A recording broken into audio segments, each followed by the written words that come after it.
Ilang makabayang grupong layong protektahan ang soberanya ng bansa sa West Philippine Sea naglunsad ng lighting rally bilang suporta sa Senado sa pagpapatupad ng resolusyong nagpapatibay dito. Ang balita tunghayan dito. Naglunsad ang ilang makabayang grupo sa harap ng Senado bilang suporta sa pinagtibay na Senate resolution na kumukondena sa umano'y hindi katanggap-tanggap na pahayag ng Chinese Embassy laban sa mga opisyal ng Pilipinas. Nagtipon ang mga miyembro ng Filipinos Do Not Yield o FDNY movement kasama ang iba't ibang organisasyon sa tapat ng Senado. Ayon sa mga organizer, layunin ng pagkilos na ipahayag ang pasasalamat sa Senado sa paninindigan nito kaugnay ng issue sa West Philippine Sea. Sa kanilang pahayag, iginiit ng mga grupo na ang West Philippine Sea at ang Kalayaan Island Group ay saklaw ng karapatan ng Pilipinas na batay sa United Nations Convention on the Law of the Sea o UNCLOS at sa 2016 Arbitral Award. Kasabay nito, sinabi ni Senator Raffy Tulfo na hindi dapat ituring na banta ang resolusyong kumokondena sa mga pahayag ng Chinese Embassy. I do agree kasi very aggressive siya at very sensitive compared siguro sa mga previous ambassador ng China na assigned dito sa Pilipinas. Itong isa masyado siyang sensitive and aggressive at the same time, parang balat sibuyas and agresibo siya sa kanyang mga aksyon. Yung kanyang reaction sa mga developments, sa mga nangyayari dito. Aniya, suportado niya ang mungkahi ni Senator J.V. Ejercito na palitan ang Chinese ambassador sa Pilipinas. Binigyan din naman ni Senator Robin Padilla ang kahalagahan ng maingat ngunit matatag na diplomasya sa pagharap sa isyu ng soberanya at ugnayang panlabas. Dapat sumunod tayo kung ano yung sinasabi ng Pangulo. Firm daw pero diplomatic, hindi bastos. Sa kabila nito, ipinunto ng mga dumalo na ang kanilang panawagan ay kapayapaang nakabatay sa batas at hindi digmaan. Ngunit naninindigan silang hindi dapat magpasupil ang bansa sa anumang anyo ng pananakot. Jade Buhoy, nag-uulat para sa Golden Nation Network.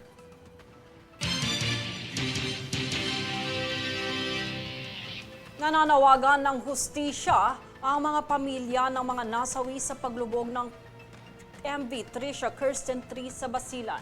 Kasabay ng pagsisimula ng investigasyon ng Senado sa trahedyang ikinasawi ng hindi bababa sa 52 katao. Narito ang ulat. Inilunsad ng Senate Committee on Public Services ang pagdinig upang alamin ang mga pagkukulang na nagresulta sa paglubog ng barko sa Basilan nitong January 26. Sa pagdinig, kinestyon ng mga senador ang mga opisyal ng Maritime Industry Authority o Marina, Philippine Coast Guard o PCG at pamunuan ng Allison Shipping Lines kaugnay ng umano'y regulatory at operational lapses. Dito iginiit ni Senator Raffy Tulfo na dapat sampahan ng kasong reckless imprudence resulting in homicide ang mga may-ari ng shipping line. Ayon pa sa senador, dapat papanagutin ang mga may-ari dahil umano'y alam na matanda na at may mga kakulangan ang barko ngunit pinayagan pa rin itong maglaya.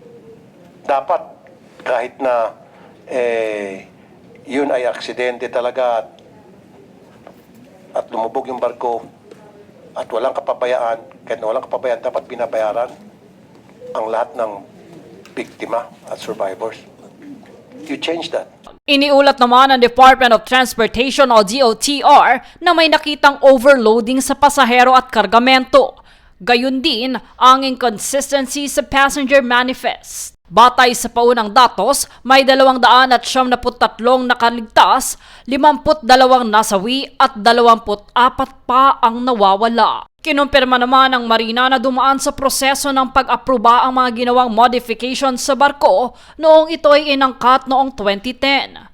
Isinasabay ang investigasyon sa deliberasyon ng panukalang Magna Carta of Commuters na layong tiyakin ang karapatan ng publiko sa ligtas at maaasahang transportasyon. Sa nasabing pagdinig, binigyan din ng mga senador na mahalagang maipatupad ang mas mahigpit na regulasyon upang maiwasan ang kahalintulad na trahedya sa hinaharap. Dito nananatili ang mga biktima sa kanilang panawagan na panagutin ang mga kinauukulan sa mga trahedyang kanilang natamo bunsod ng kapabayaan. Sinasabi po nila, mukhang masaya na po kami, nakatanggap kami ng 40K na pera. Tapos ang inaano ko po sa kanila na hindi po kami masaya, kami po ay isang biktim. At ang inihingi po namin na lahat kaming mga biktim at saka nawalaan ng pamilya po, na sana po matulungan kami ng mga nila si Rapi Tulfo at saka yung mabigyan ng leksyon yung Allison. Jade Buhoy, nag-uulat para sa Golden Nation Network.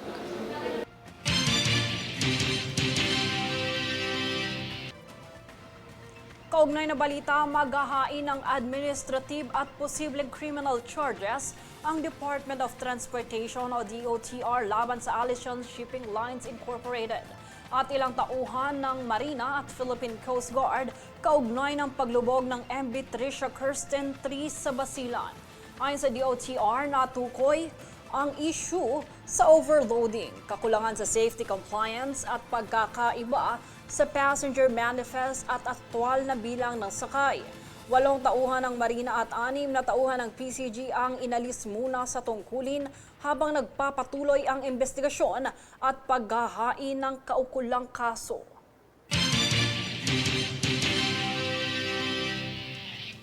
Sa ibang balita, Chinese Ambassador to the Philippines, Ching Quan, pinangunahan ang selebrasyon ng Chinese New Year, kung saan kanyang inihayag na sana ay mapabilis ang konsultasyon sa Code of Conduct sa South China Sea sa pagitan ng Pilipinas at China.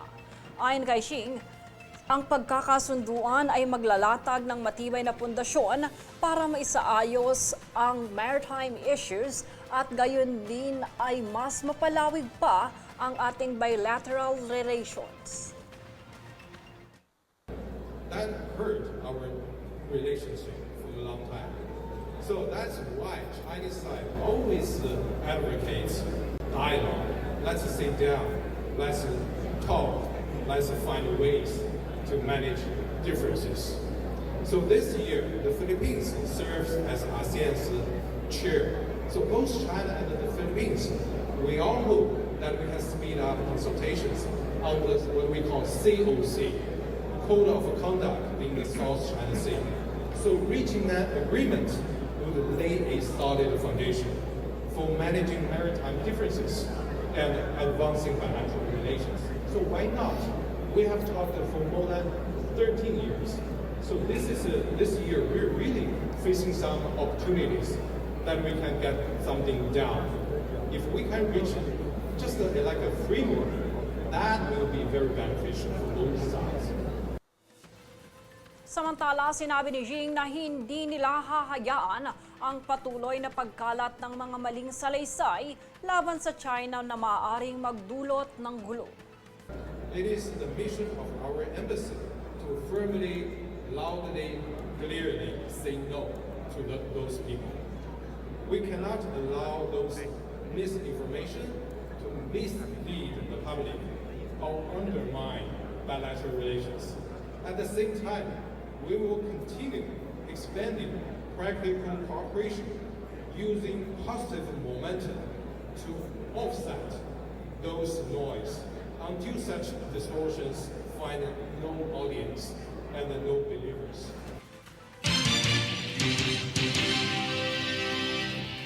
Nagkaroon naman ng pagpupulong kahapon sa pagitan ng Executive Secretary Ralph Recto at Metro Manila Mayors. Tinalakay rito ang Local Government Support Funds o LGSF kung saan ito ang pinakamalaking paglalaan ng pondo para sa local government units. Naayon na rin sa pangako ng Pangulo na masigurong lahat ay kabilang sa pag-unlad mapabarangay, munisipyo at syudad. Kasama rin sa ginanap na pagpupulong sina DILG Secretary John Vic Remulla, dating at DILG Secretary Benhur Abalos, at layon nito na mas mapalakas at mapabilis ang serbisyo ng pamahalaan para sa mga Pilipino. Dagdag pa rito, sisiguraduhin ang transparency sa paggamit ng mas malaking alokasyon ng LGSF.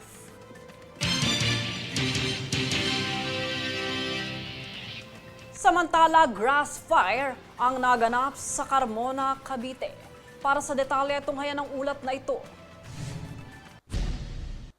Grass fire sumiklab sa isang bakanteng lote sa Carmona, Cavite, Huwebes bandang 2:00 ng hapon.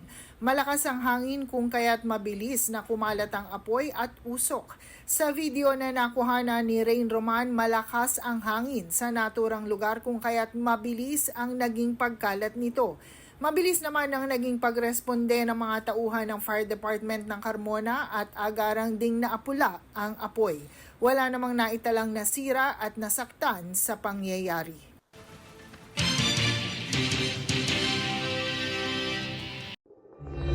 World News alas 8.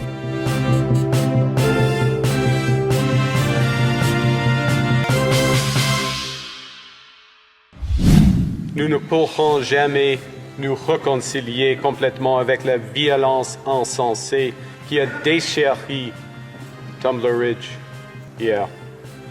Mais nous pouvons trouver de réconfort les uns auprès des autres.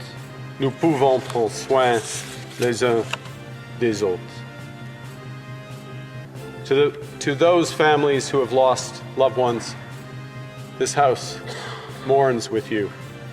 To those who are recovering from injuries, this house prays for you.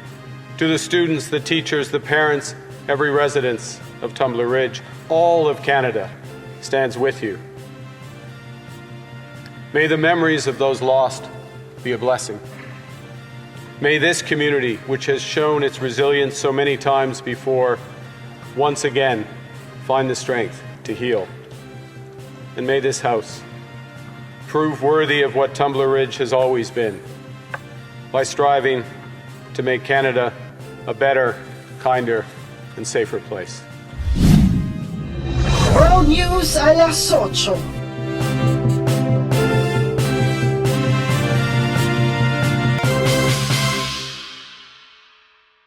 At narito ang recap ng mga nagbabagang balita ngayon.